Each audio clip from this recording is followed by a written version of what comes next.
ಮುಡಾ ಹಗರಣದಲ್ಲಿ ಸಿಎಂ ಸಿದ್ದರಾಮಯ್ಯ ರಾಜೀನಾಮೆ ನೀಡಲೇಬೇಕು ಅಂತ ವಿಪಕ್ಷಗಳು ಬಲವಾದ ಕೂಗೆಬ್ಬಿಸಿದೆ.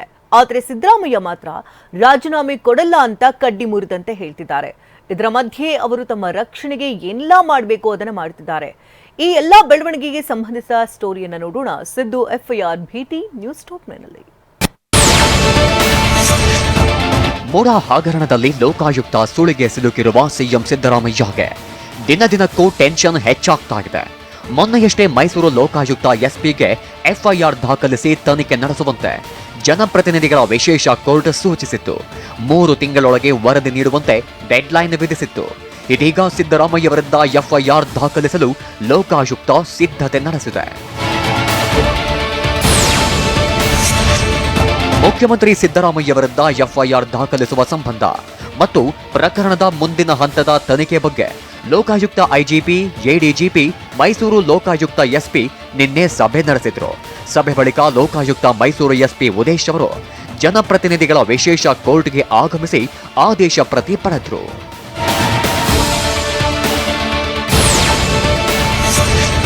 ಜನಪ್ರತಿನಿಧಿಗಳ ವಿಶೇಷ ನ್ಯಾಯಾಲಯದಿಂದ ಆದೇಶ ಪ್ರತಿ ಪಡೆದಿರೋ ಎಸ್ಪಿ ಉದೇಶ್, ಯಾವುದೇ ಕ್ಷಣದಲ್ಲಿ ಸಿಎಂ ಸಿದ್ದರಾಮಯ್ಯ ವಿರುದ್ಧ ಎಫ್ಐಆರ್ ದಾಖಲಾಗುವ ಸಾಧ್ಯತೆಯಿದೆ. ಎಫ್ಐಆರ್ನಲ್ಲಿ ಸಿಎಂ ಸಿದ್ದರಾಮಯ್ಯ A1 ಆಗುವ ಸಾಧ್ಯತೆಯಿದೆ. ಆದರೆ ಎಫ್ಐಆರ್ ದಾಖಲಿಸಲು ವಿಳಂಬವಾಗ್ತಿದೆ ಅಂತ ಆರೋಪಿಸಿದ ದೂರುದಾರ ಸ್ನೇಹಮಯಿ ಕೃಷ್ಣ ಎಸ್ಪಿ ವಿರುದ್ಧವೇ ದೂರು ನೀಡಿದ್ದಾರೆ. ಸಿಎಂ ವಿರುದ್ಧ ಎಫ್ಐಆರ್ ದಾಖಲಿಸುವಲ್ಲಿ ಮೈಸೂರು ಲೋಕಾಯುಕ್ತ ಎಸ್ಪಿ ವಿಳಂಬ ಮಾಡುತ್ತಿದ್ದಾರೆ ಎಂದು ದೂರುದಾರ ಸ್ನೇಹಮಯಿ ಕೃಷ್ಣ ನಿನ್ನೆ ಮೈಸೂರು ದೇವರಾಜ ಪೊಲೀಸ್ ಠಾಣೆಯಲ್ಲಿ ದೂರು ದಾಖಲಿಸಲು ಮುಂದಾಗಿದ್ರು. ಆದರೆ ದೂರು ಸ್ವೀಕರಿಸಿಲ್ಲ ಅಂತ ಆರೋಪಿಸಿದ ಸ್ನೇಹಮಯಿ ಕೃಷ್ಣ ಮೈಸೂರು ಪೊಲೀಸ್ ಕಮಿಷನರ್ಗೆ ದೂರು ನೀಡಿದ್ದಾರೆ. ಎಸ್ಪಿ ಉದೇಶ್ರನ್ನ ಅಕ್ರಮ ಬಂಧನದಲ್ಲಿಟ್ಟಿರಬೇಕು, ಇಲ್ಲವಾದ್ರೆ ಕಿಡ್ನಾಪ್ ಮಾಡಿರಬೇಕು ಅಂತ ಆರೋಪಿಸಿದ್ದಾರೆ. ಬಹುಶಃ ಎಸ್ಪಿ ಅವರು ನಾಪತ್ತೆ ಆಗಿದೆ ಅಂತ ನನಗೆ ಯಾಕೋ ಅನುಮಾನ ಬರ್ತಾ ಇದೆ. ಹಾಗಾಗಿ ನಾನು ಮೆಸೇಜ್ ಕೂಡ ಕಳಿಸಿದ್ದೀನಿ.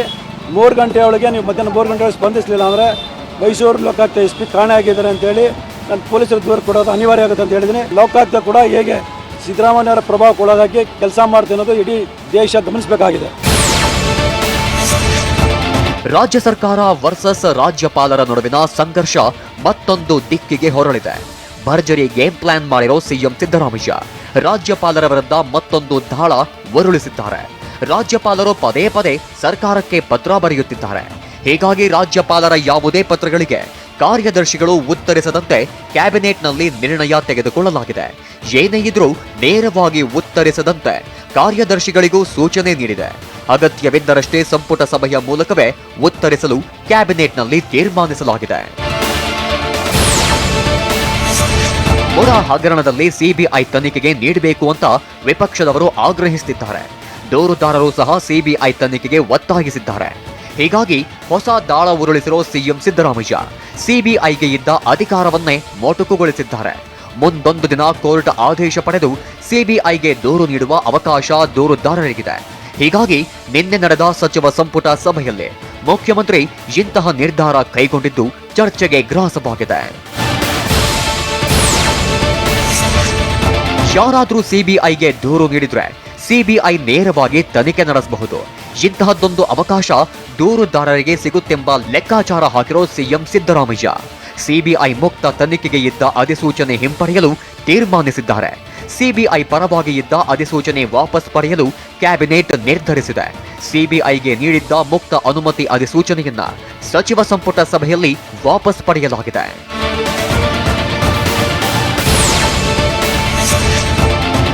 ರಾಜ್ಯದಲ್ಲಿ ಸಿಬಿಐ ಮುಕ್ತ ತನಿಖೆಗೆ ನೀಡಿದ್ದ ಅಧಿಸೂಚನೆ ವಾಪಸ್ ಪಡೆದ ಸಿದ್ದರಾಮಯ್ಯ ಸರ್ಕಾರದ ವಿರುದ್ಧ ವಿಪಕ್ಷ ನಾಯಕ ಆರ್ ಅಶೋಕ್ ಟೀಕಾಪ್ರಹಾರ ನಡೆಸಿದ್ದಾರೆ. ಕರ್ನಾಟಕ ಸರ್ಕಾರ ಸರ್ವಾಧಿಕಾರಿ ಧೋರಣೆ ಅನುಸರಿಸುತ್ತಿದೆ. ರಾಜ್ಯದಲ್ಲಿ ಎಷ್ಟೇ ಲೂಟಿ ಭ್ರಷ್ಟಾಚಾರ ಆದರೂ ಸಿಬಿಐ ತನಿಖೆ ಆಗಬಾರದು. ಲೂಟಿಕೋರರಿಗೆ ಸ್ವರ್ಗ ಆಗಬೇಕೆಂಬ ರೀತಿಯಲ್ಲಿ ನಿರ್ಧಾರ ಕೈಗೊಂಡಿದ್ದಾರೆ.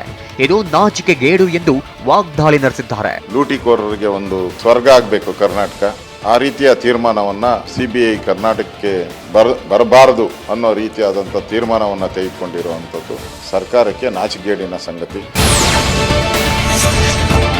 ಹೈಕೋರ್ಟ್ ಆದೇಶದ ಬಗ್ಗೆ ಸಚಿವ ಜಮೀರ್ ಅಹಮದ್ ನೀಡಿದ್ದ ಆಕ್ಷೇಪಾರ್ಹ ಹೇಳಿಕೆ ಬಗ್ಗೆ ಕ್ಯಾಬಿನೆಟ್ನಲ್ಲಿ ಚರ್ಚೆಯಾಗಿದೆ. ಜಮೀರ್ ಹೇಳಿಕೆಗೆ ಸಚಿವರು ಅಸಮಾಧಾನ ವ್ಯಕ್ತಪಡಿಸಿದ್ದಾರೆ. ಈ ವೇಳೆ ನಾನು ಹಾಗೆ ಹೇಳಿಲ್ಲವೆಂದು ಜಮೀರ್ ಹೇಳಿದ್ದಾರೆ. ಬಾಯಿ ತಪ್ಪಿ ಬಂದಿರಬಹುದು ಅಷ್ಟೇ ಎಂದಿದ್ದಾರೆ. ಹೇಳದ ಅರ್ಥ ನಂದು ಏನಿತ್ತಂದ್ರೆ ಈ ಜಡ್ಜ್ಮೆಂಟ್ನ ಪೊಲಿಟಿಕಲ್ ಮಾಡ್ತಾವ್ರೆ ಅಂತ ಬಾಯಿ ತಪ್ಪಿ ಅಂತಾನೆ ತಿಳ್ಕೊಳ್ಳಿ ನೀವು.